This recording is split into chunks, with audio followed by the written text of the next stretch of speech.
साथियों, स्वागत है आप सभी का एक बार फिर से।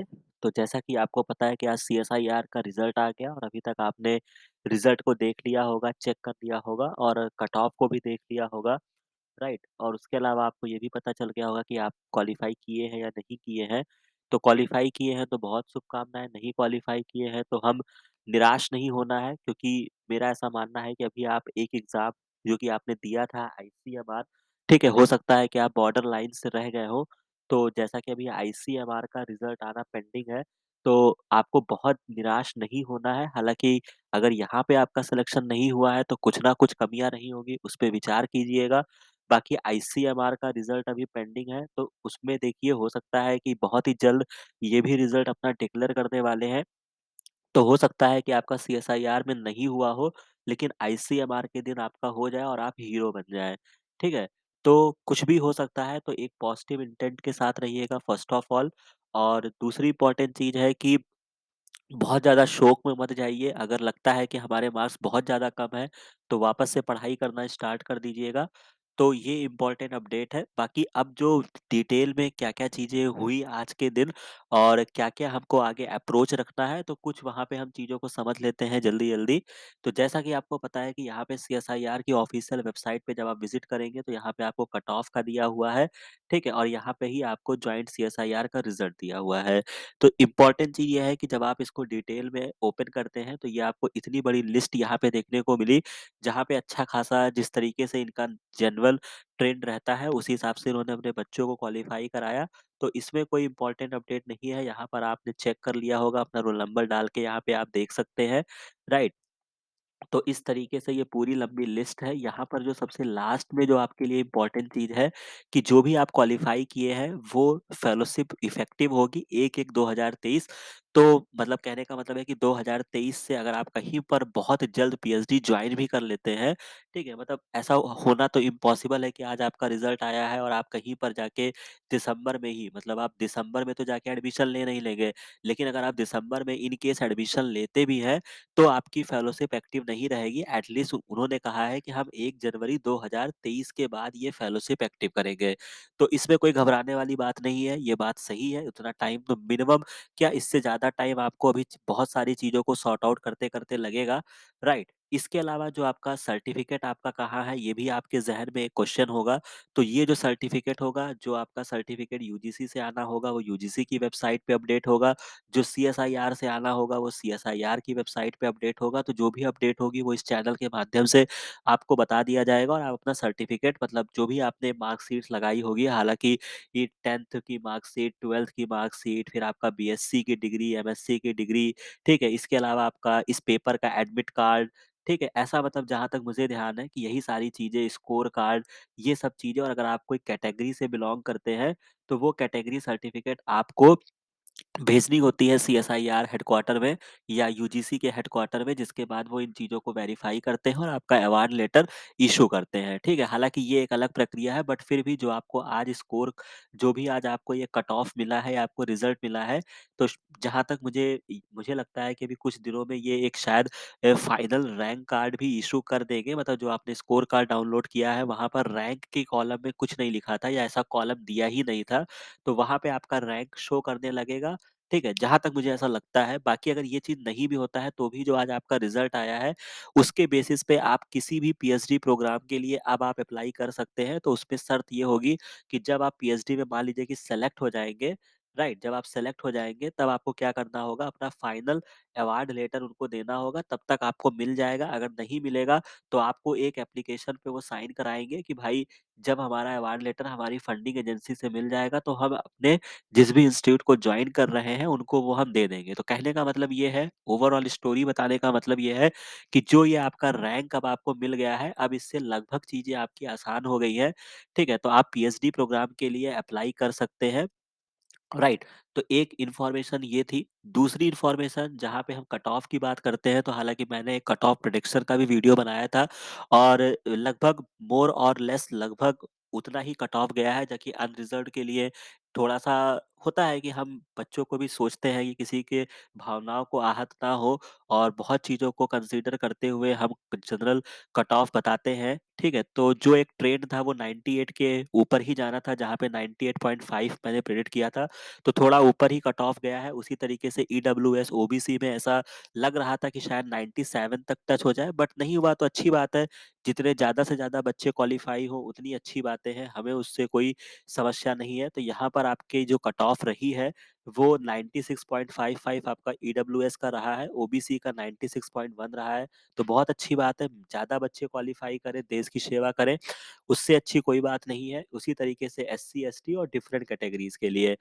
दूसरी इम्पोर्टेंट चीज़ जो यहाँ पे आपको देखने को मिल रही है, वो यहाँ पर ये चीज़ दी गई है कि जो कि मैं बार-बार आपको बोलता हूँ कि जब आप पेपर के लिए तैयारी करते हैं, तो आप सोचते हैं कि हमको पर्टिकुलर ए में अच्छा स्कोर कर लें, बी में अच्छा स्कोर कर लें और सी में अच्छा स्कोर कर लें। तो ऐसा नहीं है कि आपका कट ऑफ हर एक पहलू पे डिपेंड करता है, आपका ओवरऑल परसेंटेज देखा जाता है, जो भी आपका एनटीए स्कोर है या सारी चीज़ें हैं। तो कहने का मतलब अगर आप सी के ही 25 के 25 क्वेश्चन कर दो, तो आप 80 नंबर तो यही 100 नंबर तो यहीं से ला सकते हो, ठीक है? मतलब एक जनरल ट्रेंड बता रहा हूँ मैं कि ज़रूरी नहीं है कि आप सेक्शन ए के पीछे भागे क्योंकि वो आपका स्ट्रेंथ नहीं है। तो आप अपने स्ट्रेंथ पे कार्य कीजिए, वहाँ से आप नंबर लाएँगे और क्वालीफाई हो जाएँगे। तो यहाँ से हमने ये चीज़ को समझ लिया। इसके अलावा जो आपका अलॉटमेंट होता है सक्सेसफुल कैंडिडेट को सबसे पहले जूनियर रिसर्च फेलोशिप दिया जाता है। उसके अलावा देन द कैंडिडेट को डिस्ट्रीब्यूट किया गया सीएसआईआर यूजीसी के रेशियो में।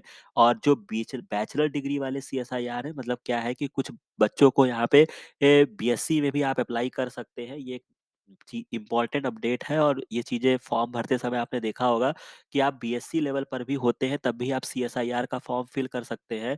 तो इसमें भी अगर आप ध्यान से देखेंगे तो यहाँ पे लगभग 105 बच्चों ने क्वालीफाई किया है।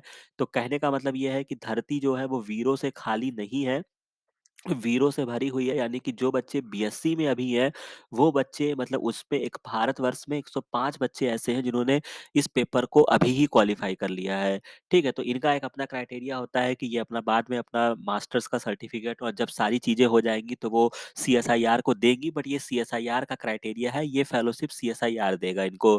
ठीक है? तो इसमें तो कोई संदेह नहीं है, बाकी जितने बच्चे जेआरएफ क्वालीफाई करते हैं उनको सीएसआईआर और यूजीसी में इक्वल डिस्ट्रीब्यूट कर दिया जाता है, राइट? तो वही चीज़ यहाँ पे बताई गई है। बाकी लाइफ साइंस का जो बाकी का परसेंटाइल अगर आप देखेंगे तो वो उनके मार्क्स के रूप में दिया गया है, परसेंटेज के रूप में दिया गया है। लेकिन लाइफ साइंस का जो परसेंटाइल है वो आपको एनटीए स्कोर के माध्यम से दिया गया है। तो ये इम्पोर्टेंट चीज़ें थी। इसके अलावा जो सबसे मोस्ट इम्पोर्टेंट क्वेश्चन्स आप लोग के ज़हन में रहता है कि मेरी फेलोशिप यूजीसी द्वारा हुआ है या सीएसआईआर के द्वारा हुआ है, तो दोनों में डिफरेंस क्या है, ठीक है? या दोनों में से कौन ज़्यादा बेटर है? तो इस पहलू को भी समझ लेते हैं। तो तो जो इम्पोर्टेंट चीज़ वो ये है कि पहली बात तो जैसा कि मैंने अपना चैनल क्रिएट किया है, तो मैंने सबसे पहले आपको बताया कि आप जेआरएफ को देखिए। हमको ना सीएसआईआर से मतलब है, ना हमको यूजीसी से मतलब है, ना हमको डीबीटी से मतलब है, ना हमको आईसीएमआर से मतलब है। कहने का मतलब है हम सब चीज़ को एज़ अ जेआरएफ देखेंगे, हमारा पहले बैठने का हो, फिर हम देखेंगे कि बाकी चीज़ें क्या हैं, ठीक है? तो सबसे पहली बात तो आपको जेआरएफ हो गया, वो इम्पोर्टेंट था, डूबते को तिनके का सहारा ही बहुत होता है। तो आपका जेआरएफ क्वालीफाई हुआ, ये बहुत अच्छी बात है। अब सीएसआईआर से हुआ, यूजीसी से हुआ, ऐसा नहीं है कि सीएसआईआर आपको 50,000 रुपए दे देगी और यूजीसी आपको 31,000 रुपए देगी या वाइस वर्सा आप समझ लीजिए। सारी फेलोशिप का जो अमाउंट है वो 31,000 है, ठीक है? सभी से आप पीएचडी में एनरोल हो सकते हैं, बस कुछ सभी के अपने कुछ पॉजिटिव हैं, कुछ अपने नेगेटिव हैं, ठीक है? तो फर्स्ट ऑफ ऑल जिन बच्चों का भी यहाँ पे क्वालीफाई हुआ है, उनसे ये चीज़ है, 2 बातें आप समझ लीजिएगा यहाँ पे इम्पोर्टेंट कि फर्स्ट ऑफ ऑल तो जितने सारे आपके मोस्टली फॉर्म्स थे, वो इस सेशन में मतलब जनवरी 2023 के लिए अगर आप देखेंगे, तो वो फॉर्म क्लोज़ हो चुके हैं। ठीक है, बेसिकली जो आपकी सीएसआईआर की जो मोस्टली इंस्टीट्यूट होती हैं, वो एसीएसआईआर के माध्यम से अपना प्रवेश लेती हैं, जो कि आपको इस चैनल के माध्यम से वीडियो मिल जाएगा। बाकी अगर आप इच्छुक हैं, तो प्लेलिस्ट में जाके आप देखेंगे पीएचडी नोटिफ़िकेशन का एक बना हुआ है, जहाँ पे आपको सारी अपडेट्स मिलती रहेंगी। ठीक है, तो एसीएसआईआर के माध्यम से आपको फिल करना होता है, तो वो सारी लिंक जो है वो जनवरी 2023 के लिए डीएक्टिवेट हो गई है। अगस्त 2000 2023 से पहले अब आप एडमिशन नहीं ले पाएँगे अनटिल एंड अनलेस अगर आप किसी यूनिवर्सिटीज़ वगैरह में जाते हैं या फिर कोई प्राइवेट इंस्टीट्यूट है या कोई ऑटोनॉमस इंस्टीट्यूट है जो अपने आप ही अभी इसी मार्च या अप्रैल के लिए अपना फॉर्म निकाल दे तो वो एक अलग बात है। बट जो लॉजिकली अब चीज़ें होंगी वो आपका अगस्त 2023 के लिए होगा जो कि आपको एसीएसआईआर के माध्यम से या आपके जितने भी आईआईटीज़ वगैरह हैं उनके भी फॉर्म लगभग जा चुके हैं, आइसर के भी फॉर्म जा चुके हैं। तो मुझे नहीं लगता है कि अब कोई फॉर्म आपके लिए बचा है और जब आपने इतनी मेहनत करके एक अच्छी फेलोशिप अवेल की है, तो मेरे हिसाब से जल्दबाज़ी भी मत करिएगा। अभी 2-3 महीने आपको अपने अवार्ड लेटर को प्राप्त करने में लगेगा। आराम से उसको लीजिए, सर्टिफ़िकेट भेजिए। इन 2-3 महीनों में आपने बहुत संघर्ष किया होगा, तो थोड़ा-सा रिलैक्स करिए, ठीक है? बट इतना रिलैक्स मत करिएगा कि इंटरव्यू के लिए मत पढ़िए, ठीक है? इंटरव्यू के लिए भी आपको बहुत अच्छी पढ़ाई करनी है, ठीक है? तो उसके लिए प्रिपरेशन करते रहिए बट हाँ, थोड़ा-सा अभी आप चिल कर सकते हैं, तो मेरे हिसाब से 2-3 महीने आप आराम करिए, ठीक है? चीज़ों पे फ़ोकस रखिए, अपनी चीज़ों को देखिए कि मुझे कहाँ एडमिशन लेना है, क्या मैं कहाँ तक जा सकता हूँ या जा सकती हूँ। राइट। तो एक इन्फॉर्मेशन ये हो गया। दूसरी इंपॉर्टेंट चीज़ सीएसआईआर या यूजीसी।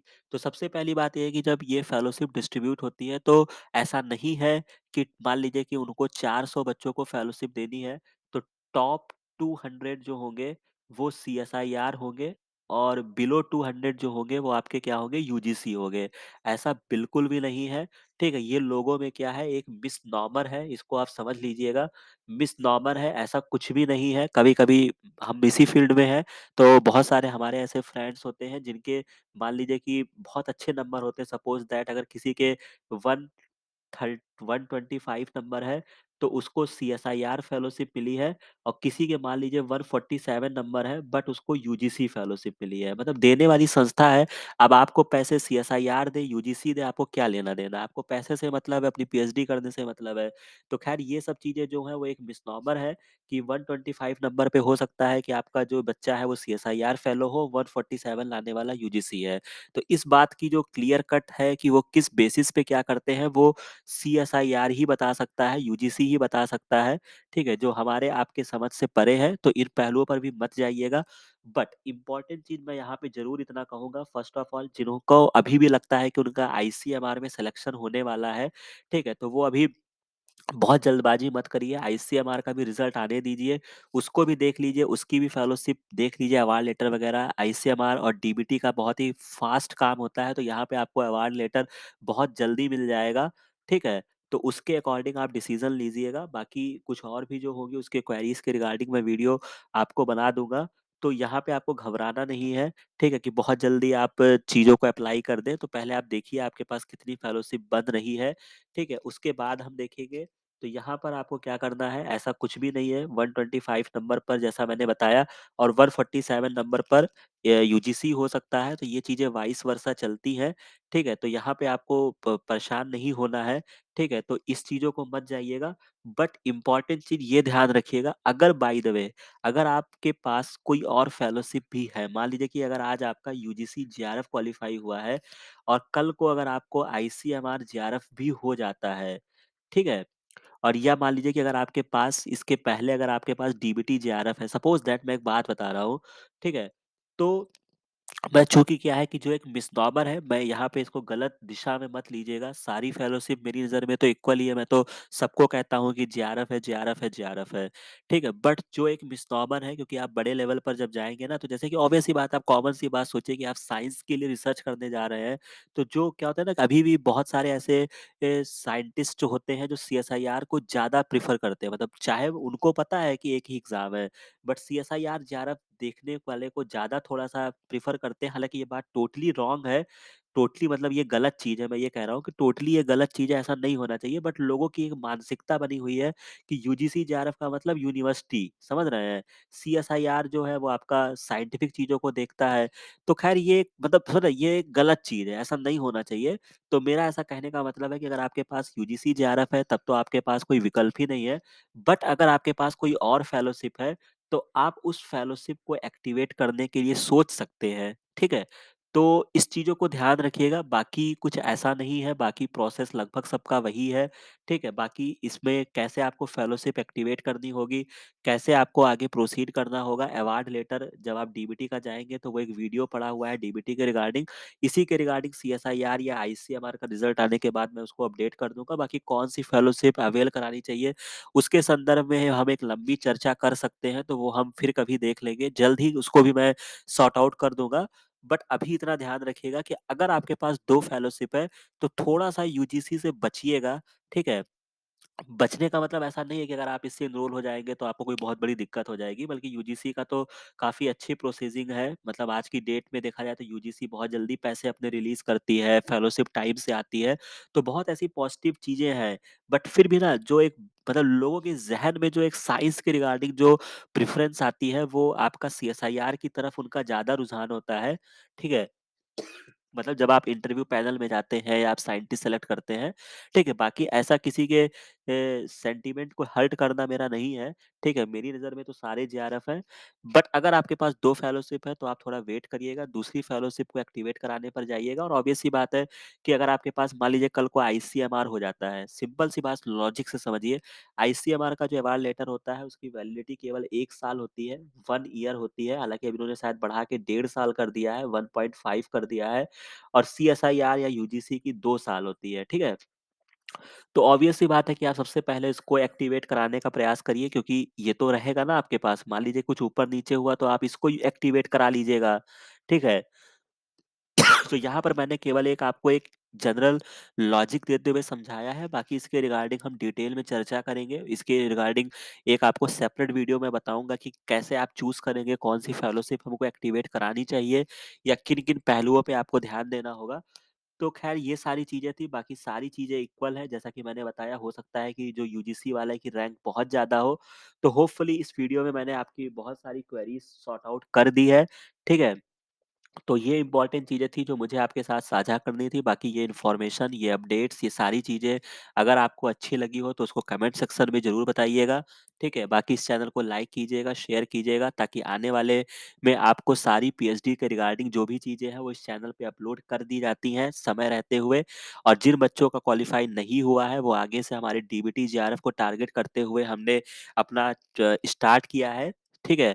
तो उसको भी आप देख सकते हैं वीडियोज़ को, अपनी तैयारी हमारे साथ कर सकते हैं। बाकी जो बच्चे पीएचडी प्रोग्राम के लिए अब जाना चाहते हैं, इस चैनल पे आप देख सकते हैं आईआईटी कानपुर, पीजीआई चंडीगढ़, इस तरीके से सीडीएफडी वगैरह जो भी होता है एसीएसआईआर के रिगार्डिंग सारी चीज़ें यहाँ पे अवेलेबल आपको मिल जाएँगी, ठीक है? तो इस चैनल को लाइक करिए, हमारे लक्ष्य जेआरएफ टेलीग्राम चैनल को जॉइन करिए, ये सारी चीज़ें आपको फ्री ऑफ कॉस्ट मिल रही हैं, तो इन चीज़ों का फ़ायदा उठाइए ताकि आपको सारी चीज़ें समय पे मिलती रहें। बाकी ये वीडियो, ये बातें, ये सारी चीज़ें अगर आपको अच्छी लगी हो, तो इस चैनल को लाइक कीजिएगा, शेयर कीजिएगा, बाकी मिलते हैं नेक्स्ट वीडियो में, नेक्स्ट इन्फॉर्मेशन के साथ। Thank you.